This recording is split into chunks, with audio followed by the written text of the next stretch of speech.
नमस्कार दोस्तों, मैं सुमित मिश्रा स्वागत करता हूं एक बार फिर से आप सभी का एमजेटी एजुकेशन 2.0 में। दोस्तों डेली जीके टेस्ट की सीरीज को आगे बढ़ाते हुए आज हम लोग बात करेंगे सेट 3 की। बहुत ही इंपॉर्टेंट क्वेश्चंस इसमें लिए गए रहते हैं दोस्तों, जो प्रीवियस ईयर के क्वेश्चंस होते हैं, प्रीवियस ईयर के एग्जाम्स में पूछे गए रहते हैं। हिंदी और इंग्लिश में दोनों में होता है, बहुत ही इंपॉर्टेंट होता है। प्रत्येक क्वेश्चन से संबंधित मैं आपको रिलेट करके कई सारे क्वेश्चंस बता दिया करता हूँ। ऐसे में आपका एक क्वेश्चन के साथ साथ कई क्वेश्चन एक साथ तैयार होता चलता है। तो दोस्तों जल्दी से वीडियो को कर दीजिए लाइक, वीडियो को शेयर भी कर दीजिएगा अपने दोस्तों के पास।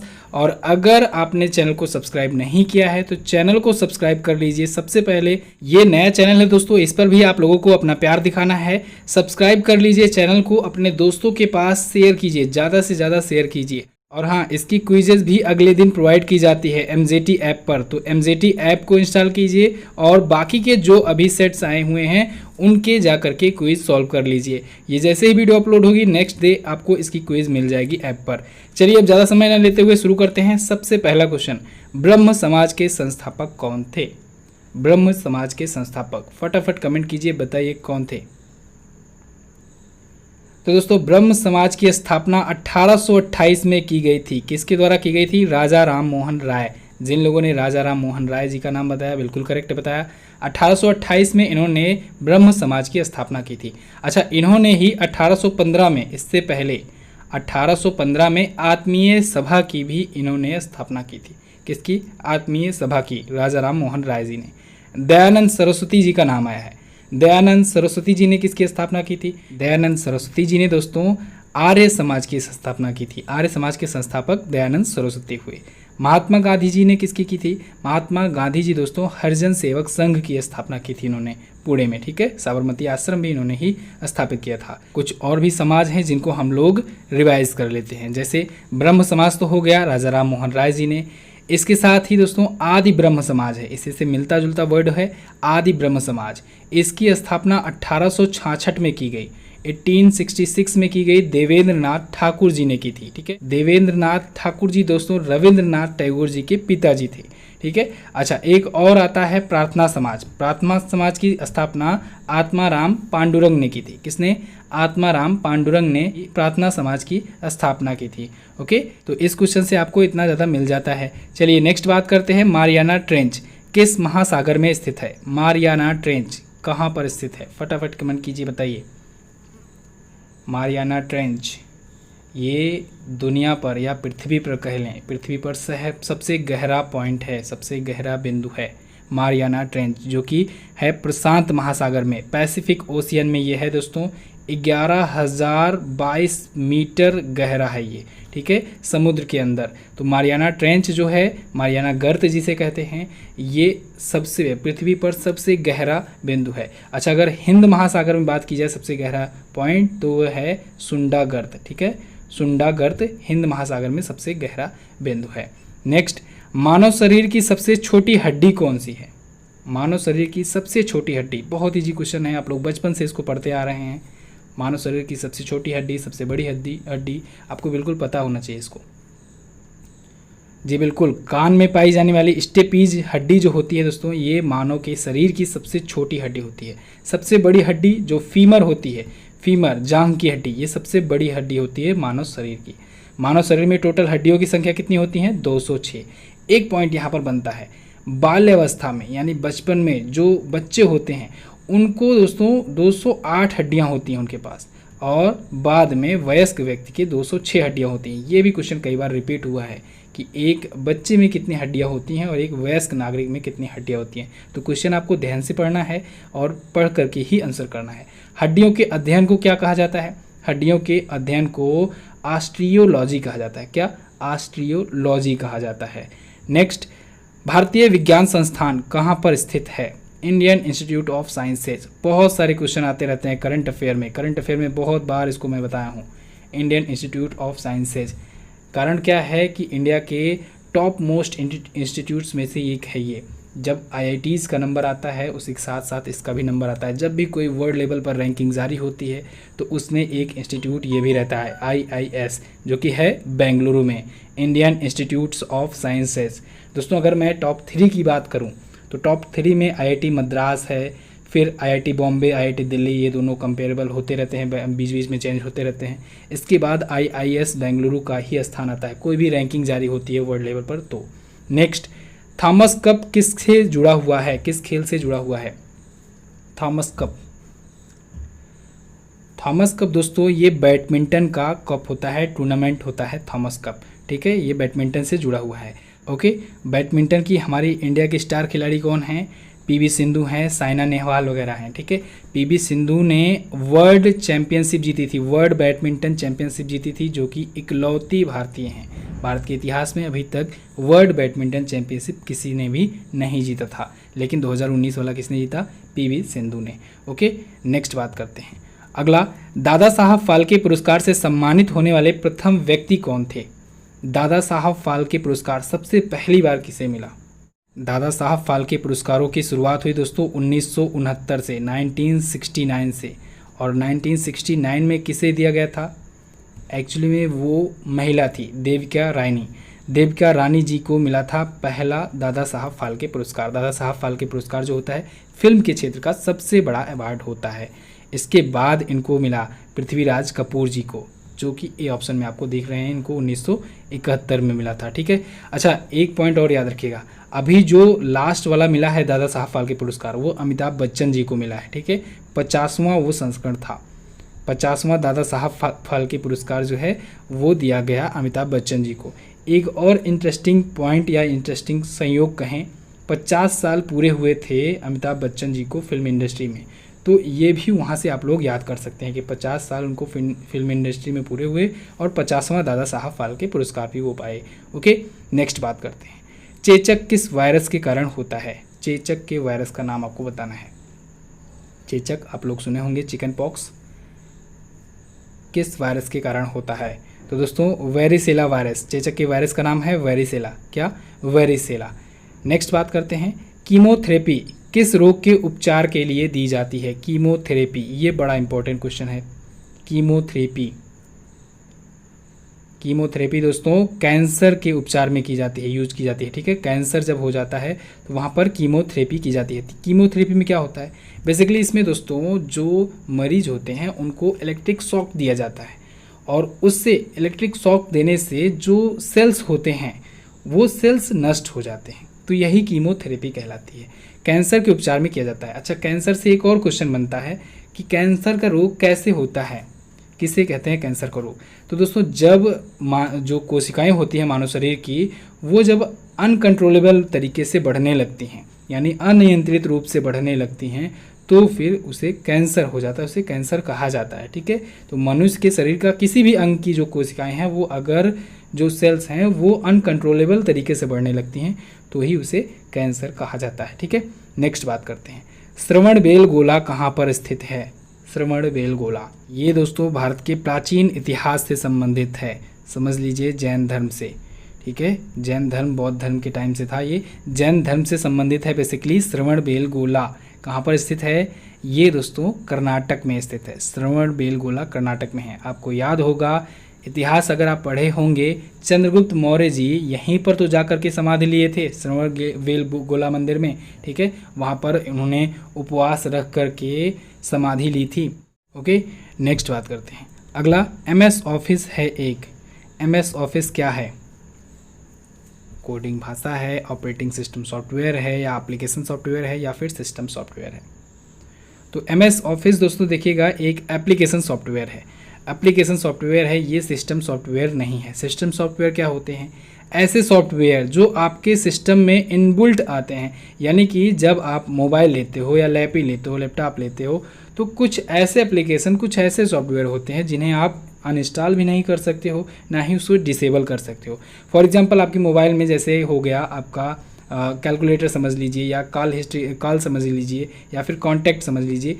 इन एप्लीकेशन को आप लोग ना तो डिसेबल कर सकते हो ना ही डिलीट कर सकते हो, ठीक है। लेकिन एप्लीकेशन सॉफ्टवेयर क्या होते हैं? ऐसे सॉफ्टवेयर जो प्री इंस्टॉल नहीं रहते, जिनको बाद में इंस्टॉल किया जा सकता है और उसे डिलीट या अनइंस्टॉल भी किया जा सकता है। तो MS ऑफिस भी वैसा ही है। MS ऑफिस जब आप कंप्यूटर लेते हो, लैपटॉप लेते हो, तो MS ऑफिस पहले से नहीं रहता है, ठीक है। MS ऑफिस उसमें आप सॉफ्टवेयर इंस्टॉल करते हो, उसमें डिपेंड करता है आप कौन सा ऑप्स का वर्जन यूज़ कर रहे हो। ऑपरेटिंग सिस्टम क्या होता है? ऑपरेटिंग सिस्टम दोस्तों अभी मैंने पिछले एपिसोड में बताया था इसके कि जो अलग अलग कंपनियां हैं वो अपने अपने ब्रांड के अकॉर्डिंग अपना अपना ऑपरेटिंग सिस्टम लॉन्च किए हैं। जैसे एप्पल का है iOS, गूगल का है एंड्रॉयड, माइक्रोसॉफ्ट का है विंडोज़, ठीक है। तो MS ऑफिस एक एप्लीकेशन सॉफ्टवेयर है, और अगर ऑपरेटिंग सिस्टम पूछा जाए तो माइक्रोसॉफ्ट का ऑपरेटिंग सिस्टम है दोस्तों विंडोज़। ओके, नेक्स्ट बात करते हैं। अगला, किस नदी को दक्षिण गंगा के नाम से जाना जाता है? दक्षिण गंगा, यहाँ पर दोस्तों कुछ कन्फ्यूजन रहता है कभी कभी। दक्षिण गंगा और कभी कभी मिलता है दक्षिण भारत की गंगा, यहाँ पर लोग कन्फ्यूज होते हैं।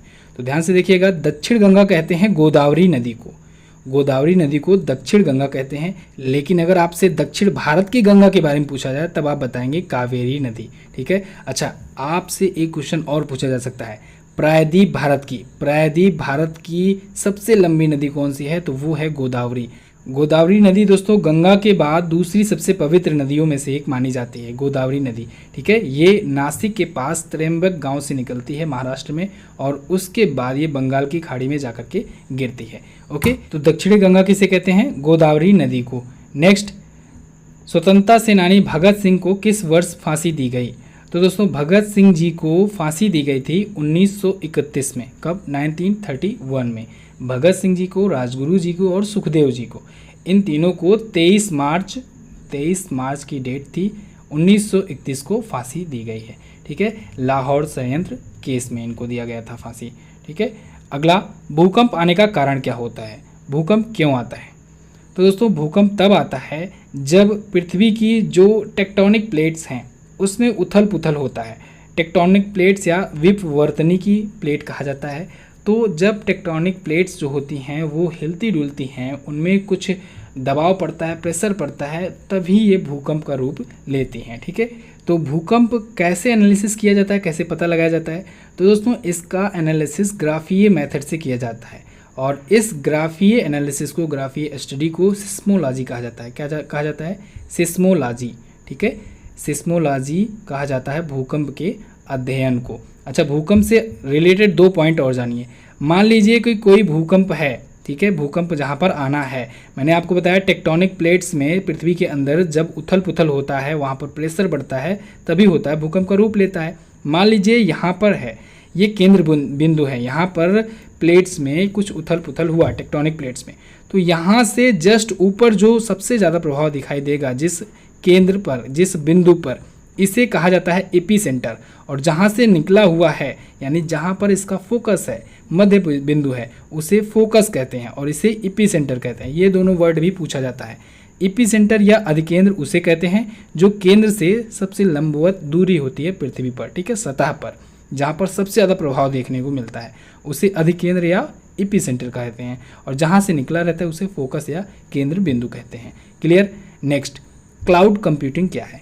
क्लाउड कंप्यूटिंग दोस्तों बेसिकली एक सर्विस है, ठीक है।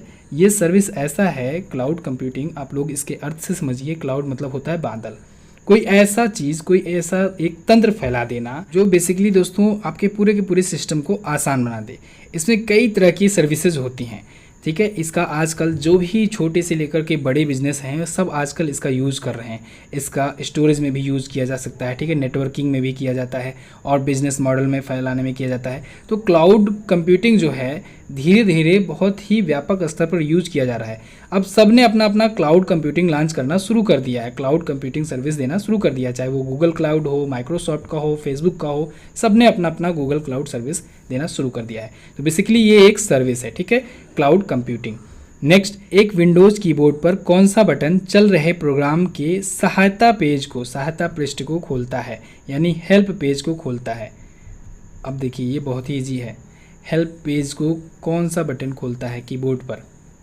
तो F1 आप प्रेस करेंगे तो किसी भी पेज पर होंगे तो उसकी हेल्प पेज को ओपन करेगा, ठीक है। ये जो F1, F2, F10, F11, F12 तक होता है, F1 से लेकर के F12 तक होती है ये जो बटन, इसे फंक्शन की कही जाती है। क्या कहा जाता है? फंक्शन की, ठीक है। चलिए नेक्स्ट, किस वर्ष में महिलाओं ने पहली बार ओलंपिक खेलों की सभी प्रतिस्पर्धाओं में हिस्सा लिया? सभी प्रतिस्पर्धाओं में हिस्सा लिया कब के ओलंपिक में? तो दोस्तों 2012 का जो ओलंपिक गेम हुआ था, ये पहला ऐसा ओलंपिक खेल था जिसमें सभी प्रकार के कंपटीशन में महिलाओं ने भी हिस्सा लिया था। ओके, 2012 का ओलंपिक गेम हुआ कहाँ पर था? ये हुआ था लंदन ओलंपिक। ठीक है, लंदन में हुआ था, लंदन ओलंपिक 2012 में। 4-4 वर्षों के अंतराल पर होता है। कोई भी वर्ल्ड लेवल का गेम हो, टूर्नामेंट हो, लगभग 90% दोस्तों टूर्नामेंट जो होते हैं वो 4-4 वर्षों के ही अंतराल पर होते हैं।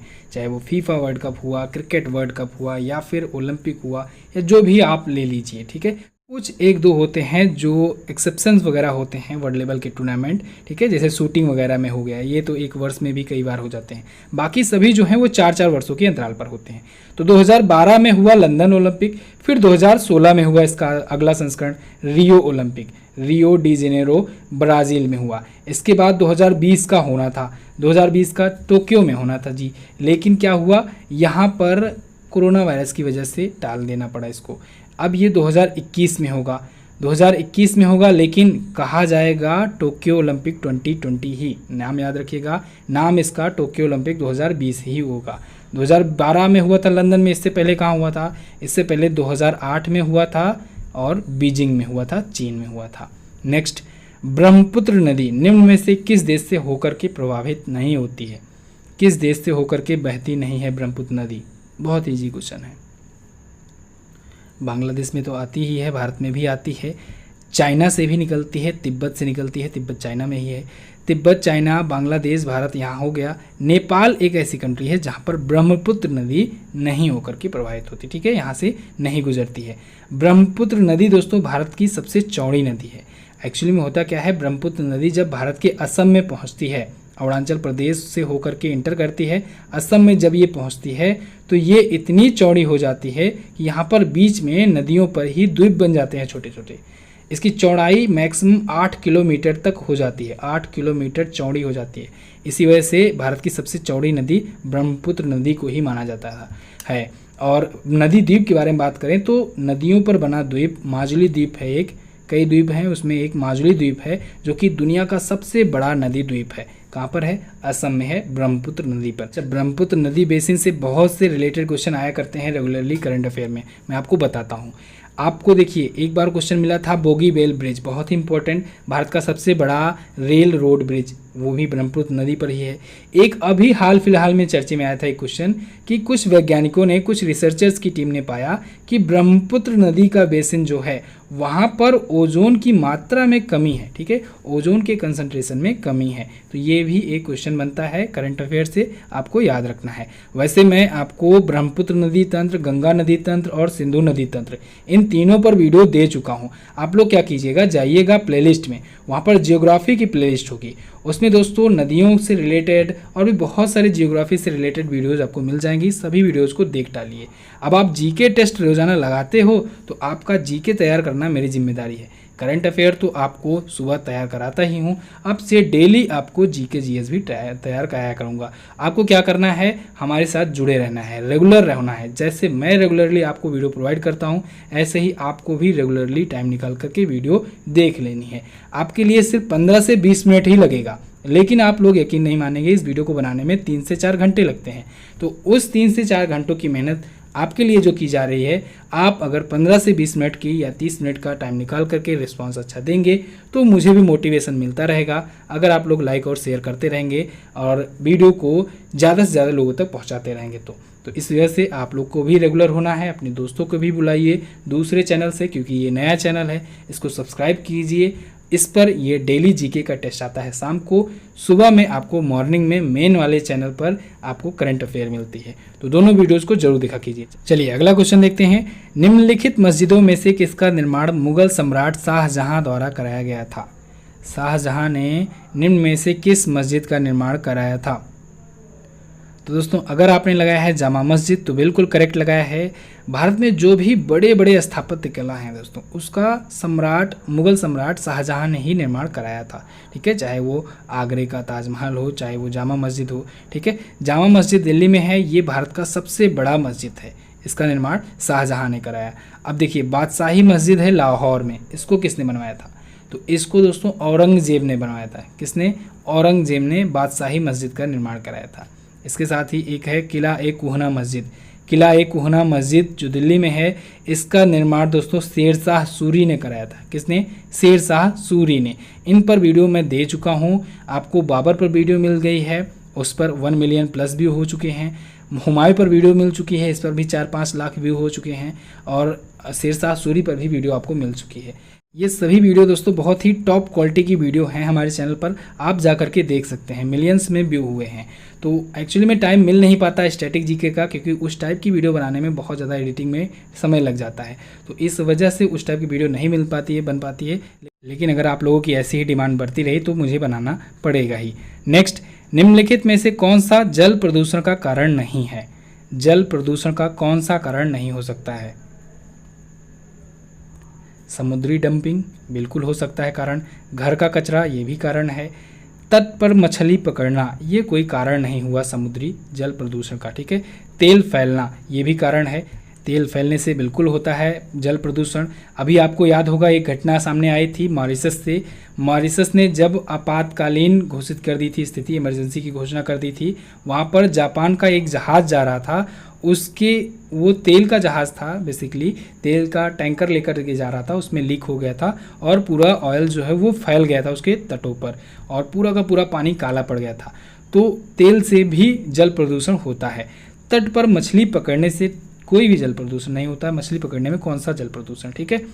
चलिए नेक्स्ट, पशुओं की प्रजातियां ज़्यादातर किस कारण से लुप्त प्राय हो जा रही हैं? विलुप्त किस वजह से हो जा रही हैं पशुओं की प्रजातियां, ये आपको बताना है। ऑप्शन देखिए ध्यान से। तो देखिए दोस्तों, अम्लीय वर्षा कोई खास वजह है नहीं। अत्यधिक शिकार ये भी कोई खास वजह नहीं है, कितना शिकार करोगे, क्योंकि कहीं ना कहीं वाटर मिल ही जाता है। आवासीय विखंडन, ये आवास विखंडन का मतलब ये हुआ कि उनके जो जानवर हैं उनके अनुकूल वातावरण नहीं मिल पाना, ठीक है। तो जब जो भी जानवर होते हैं, जो भी पशु पक्षी होते हैं, उनके अनुकूल जब वातावरण नहीं मिल पाता है तो वो धीरे धीरे कहीं और शिफ्ट होने लगते हैं और इसी शिफ्टिंग के कारण कुछ तो मर जाते हैं और कुछ दूसरी जगह चले जाते हैं, कुछ अन्य देशों में भी चले जाते हैं। आप लोग सुने होंगे कि किसी खास मौसम में दूसरे देशों से पंछियाँ उड़ कर के चले आते हैं, फिर चले जाते हैं, ठीक है। मछलियाँ आती हैं, फिर चली जाती हैं। तो ये सभी इसी कारण होता है, जब उनको पर्यावरण के अनुकूल जगह मिलती है जहाँ पर, वहीं पर वो शिफ्ट होते हैं। तो यही सबसे बड़ा कारण है। नेक्स्ट, निम्नलिखित में से कौन सा सत्य है? Which of the following is true? इसको सबको पढ़ना पड़ेगा, चारों ऑप्शंस को। चलिए नीचे से शुरू करते हैं। रेटिना पर बनने वाला प्रतिबिंब ऊर्ध्व होता है। रेटिना मतलब आपकी आंख में जो लेंस पाया जाता है, रेटिना, उसे रेटिना कहते हैं। रेटिना पर जो प्रतिबिंब बनता है ये क्या ऊर्ध्व होता है? क्या ये वर्टिकल होता है? बिल्कुल नहीं। रेटिना पर बनने वाला प्रतिबिंब का आकार वस्तु के समान होता है। क्या आपकी आंख में जो प्रतिबिंब बनता है, इमेज बनती है, वो क्या सामने वाले वस्तु के ही बराबर साइज की होती है? बिल्कुल नहीं, आपकी आंख ही उतनी बड़ी नहीं है। अगला, रेटिना पर बनने वाला प्रतिबिंब मूल छवि का दोगुना होता है। जब बराबर नहीं हो सकता है तो दोगुना कैसे हो सकता है? ये भी ऑप्शन गलत है। अगला देखते हैं, रेटिना पर बनने वाला प्रतिबिंब उल्टा होता है। बिल्कुल करेक्ट। आपकी आंख में दोस्तों इमेज का जस्ट अपोजिट बनता है फॉर्म, ठीक है। सामने जो इमेज रहती है, सामने जो वस्तु रहती है, तो आपकी आंखों में उसका जस्ट अपोजिट फिगर बनता है। नेक्स्ट, आधुनिक प्रिंटर की गति को नापने के लिए निम्नलिखित में से कौन सी इकाई प्रयोग की जाती है? जो आजकल के प्रिंटर आ रहे हैं, इनकी स्पीड कैसे नापी जाती है? इनकी स्पीड दोस्तों पीपीएम में नापी जाती है कि कितने पेज वो पर मिनट में प्रिंट आउट कर सकते हैं। तो पेज पर मिनट यानी पेज पर मिनट, ये रहा पृष्ठ पर मिनट। सी ऑप्शन आपका बिल्कुल करेक्ट होगा। जो लेटेस्ट प्रिंटर्स आ रहे हैं, इनकी गणना, इनकी स्पीड पेज पर मिनट में की जाती है, पीपीएम में। नेक्स्ट, निम्नलिखित में से किस जर्मन वैज्ञानिक ने एक्सरेज की खोज की? एक्सरेज की खोज दोस्तों विलियम रोएंटजेन ने की थी। किसने? विलियम रोएंटजेन ने की थी एक्सरेज की खोज। एक्सरेज जो होता है दोस्तों, बेसिकली इसकी वेवलेंथ रेंज जो होती है वो 10⁻⁻10 से लेकर के 10 मीटर से लेकर के 10⁻⁻8 मीटर के बीच में होती है वेवलेंथ इसकी, ठीक है। वेवलेंथ की रेंज कितने में होती है? 10⁻10 मीटर से 10⁻8 मीटर के बीच में होती है। वेवलेंथ क्या होता है? तरंगदैर्घ्य क्या होती है? तो दोस्तों एक वेव की लेंथ को ही तो वेवलेंथ कहा जाता है। ये हुई एक वेव, यहाँ से लेकर के यहाँ तक की दूरी, ये जो लेंथ है, इसी लेंथ को कहा जाता है वेवलेंथ, ठीक है। वेव इसी प्रकार से तो होती है ना। चलिए, तो इसी एक पूरी वेव की लेंथ को कहा जाता है वेवलेंथ। नेक्स्ट, रेडियम किस खनिज से प्राप्त होता है, या फिर इसको सिंप्लीफाइड तरीके से पूछें तो फिर किसका अयस्क होता है, रेडियम किसका अयस्क है। या फिर इसी क्वेश्चन को और सिंप्लीफाइड तरीके से पूछें तो रेडियम किसका अयस्क होता है, रेडियम किसका अयस्क होता है। तो रेडियम दोस्तों पिच ब्लेंड का अयस्क होता है, किसका, पिच ब्लेंड का। ये अयस्क क्या होते हैं और क्या होता है, अयस्क होता क्या है, जब भी हम खुदाई करते हैं तो जो भी मिलता है हमको, कोई खनिज पदार्थ मिलता है, कोई धातु मान लीजिए मिल गई, तो जो धातु मिलती है उसमें कोई ज़रूरी नहीं है वो पेवर ही पेवर हो सब कुछ, ठीक है। मान लीजिए वो सोना का है, उसमें सोने की मात्रा ज़्यादा है, तो कोई ज़रूरी नहीं है कि टोटल उसमें गोल्ड ही हो, उसमें कुछ और भी चीज़ें होंगी, कुछ रॉ मटेरियल भी होंगी, ठीक है, कुछ कई धातुएं मिली हो सकती हैं, तो फिर उसका सांद्रण किया जाता है। तो अयस्कों का सांद्रण करने के बाद जो मिलता है उसे ही कहते हैं जो रियल धातु जो यूज की जाती है, ठीक है।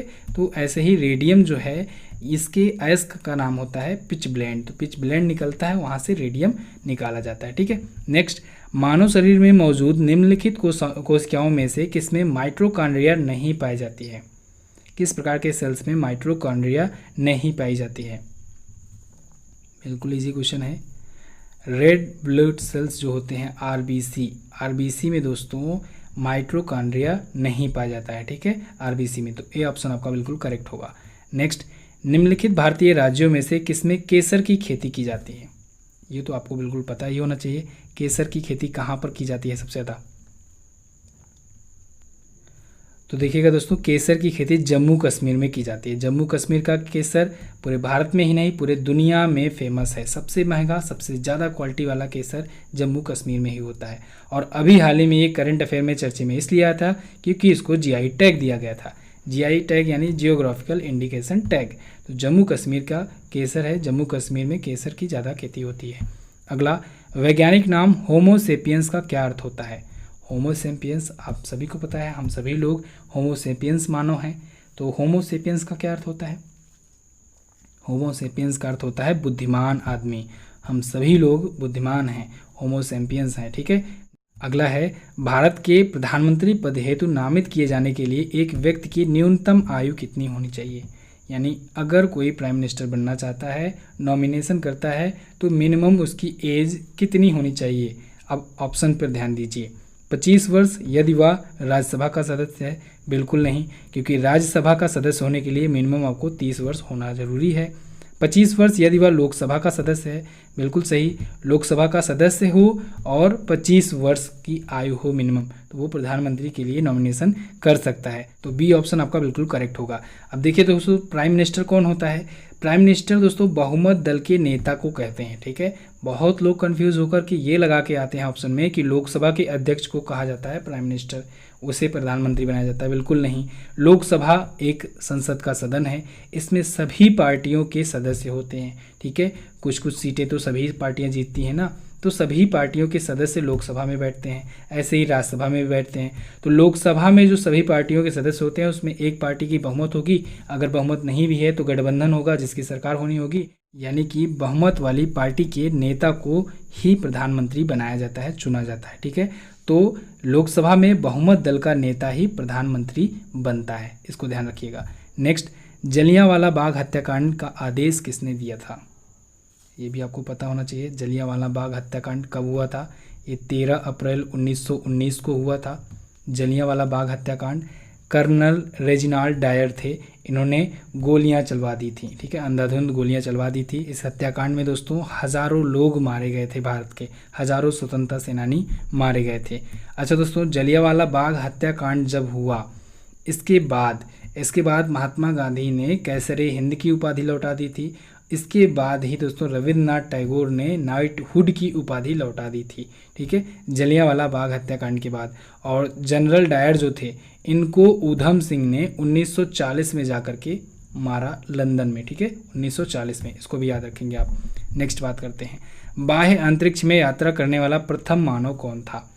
बाह्य अंतरिक्ष में यात्रा करने वाला प्रथम मानव, तो दोस्तों यूरी गागरिन, ये रूस के थे, रसिया के थे यूरी गागरिन, और ये बाह्य अंतरिक्ष में यात्रा करने वाले प्रथम मानव बने थे, ठीक है। अच्छा याद रखिएगा, रूस ने ही स्पुतनिक फर्स्ट नाम का पहला अंतरिक्ष यान भेजा था। तो पहला अंतरिक्ष यान, अंतरिक्ष में पहुंचने वाला पहला यान रूस के द्वारा भेजा गया जिसका नाम स्पुतनिक फर्स्ट हुआ। ठीक है, कोविड-19 वैक्सीन भी पहली बार रूस ने ही लॉन्च किया है। ओके, तो ये तो थे दोस्तों आज के टॉप 30 क्वेश्चंस स्टैटिक जीके से। आई होप आपको इन 30 के साथ साथ और भी बहुत सारे क्वेश्चंस तैयार हो गए होंगे। अगर तैयार हो गए हैं तो वीडियो को लाइक और शेयर कर दीजिए। आज का सवाल हमारा आपसे कंप्यूटर से।